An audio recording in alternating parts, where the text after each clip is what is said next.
والصلاة والسلام على خاتم المرسلين سيدنا وحبيبنا طب القلوب وربيعها محمد عليه أزكى الصلوات وأطيب التسليم. السلام عليكم ورحمة الله وبركاته.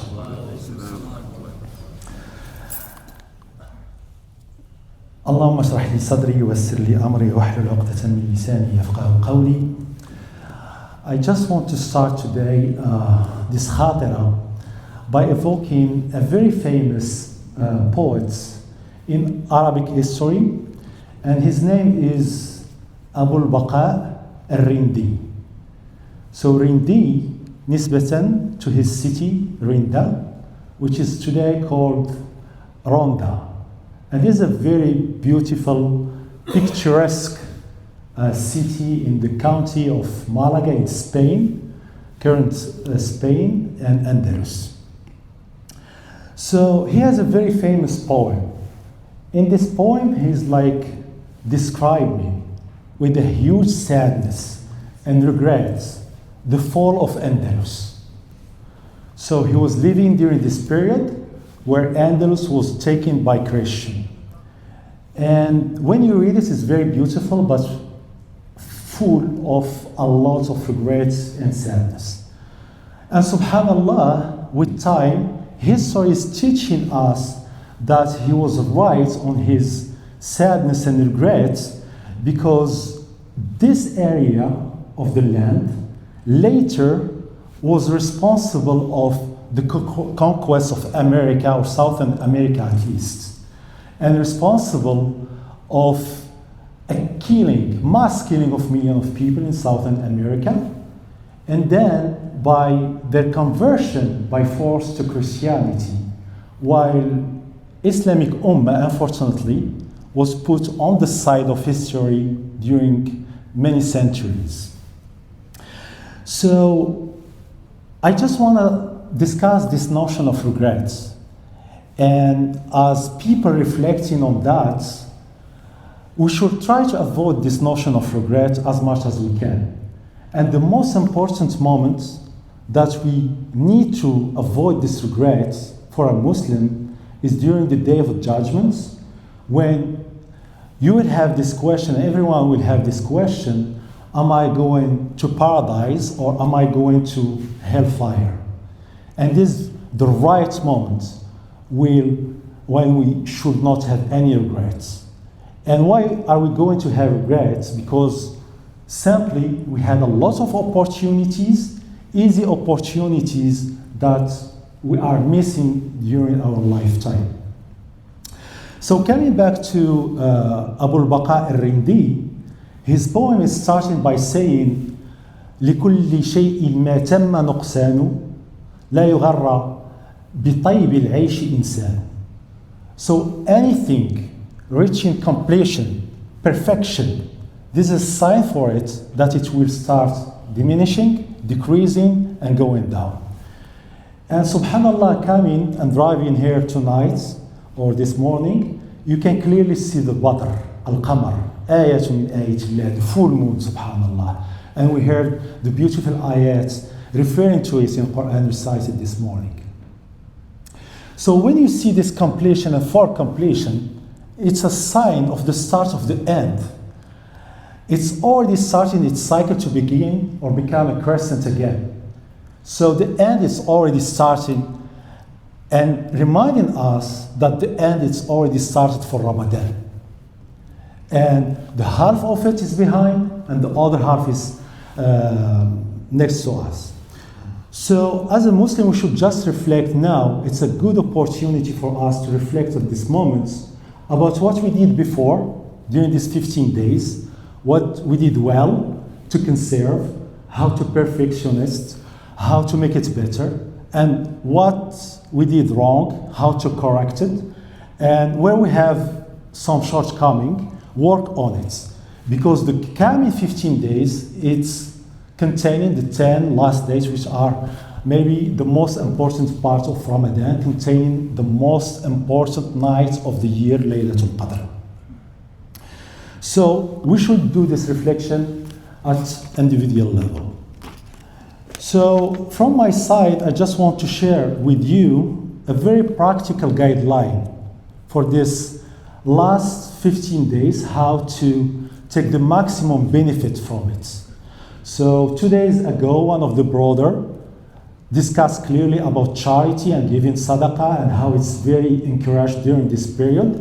And of course, we should do it as much as we can, especially for the last 15 days.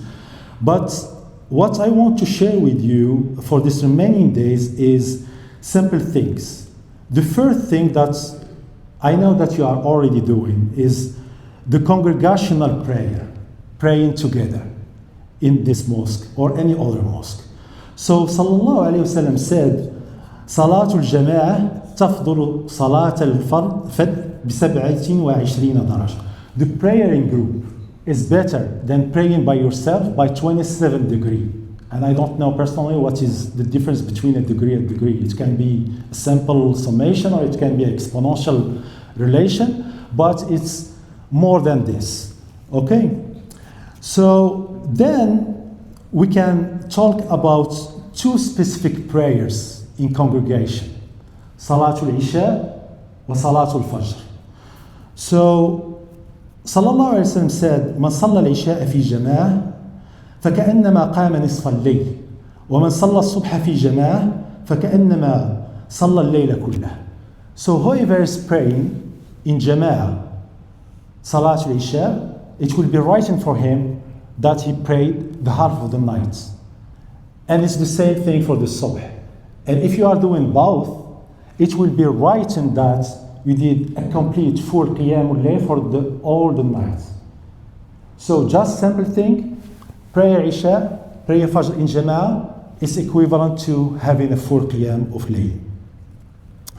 Then the second thing, Tarawih with Imam.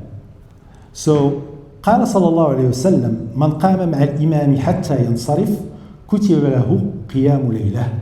Whoever is praying with Imam until he finish and go, it will be written for him Qiyam Layla, a full night of Qiyam.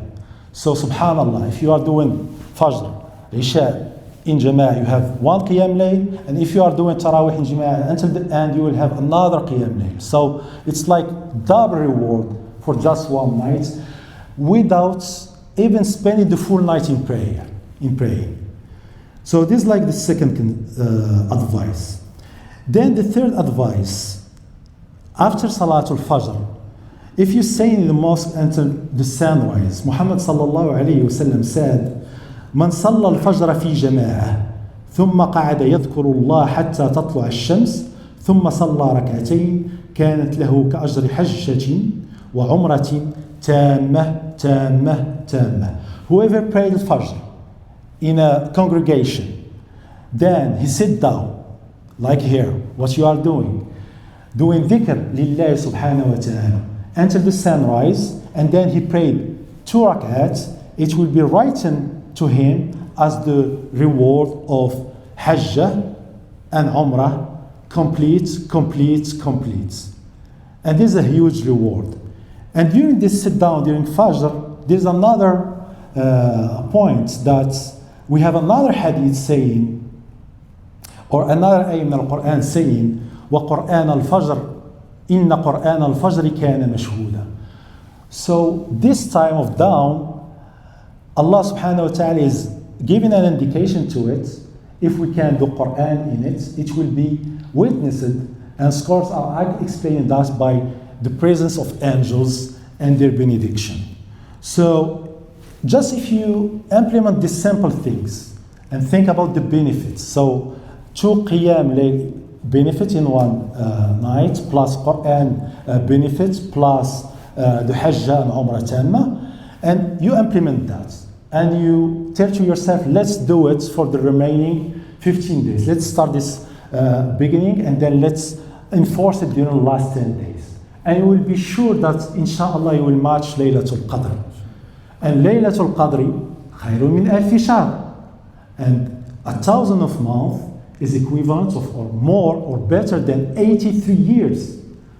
So think about someone who is living 83 years, and each night of these years he has the reward of 2 Qiyamul Layl. Is that not a huge opportunity, a big benefit for all of us? I think it is. And here you can understand when Muhammad sallallahu alayhi wasallam was going to the minbar and saying Ameen to Dua Jibreel, and one of the Ameen from the 3 was for someone who did reach Ramadan and didn't get this opportunity. He missed this opportunity. Because you can see the huge benefit, the huge khair, the huge rewards that we have in this Ramadan. Subhanallah. So it's just upon us to take profit of this and take the maximum benefits. And as you know, in this Ramadan, أبواب الجنة فتحت. It's not فتحت. To translate فتحت, it's like widely open. It's not just open. And غلقت. It's not أغلقت. And أبواب النار, the doors of the hellfire, is firmly, strongly closed. So, huge opportunities in these beautiful, blessed days for all of us. I ask Allah that we can take the maximum profit for them. Thank you so much for your time. وصلى الله على سيدنا محمد وعلى آله وصحبه أجمعين وآخر دعوانا أن الحمد لله رب العالمين.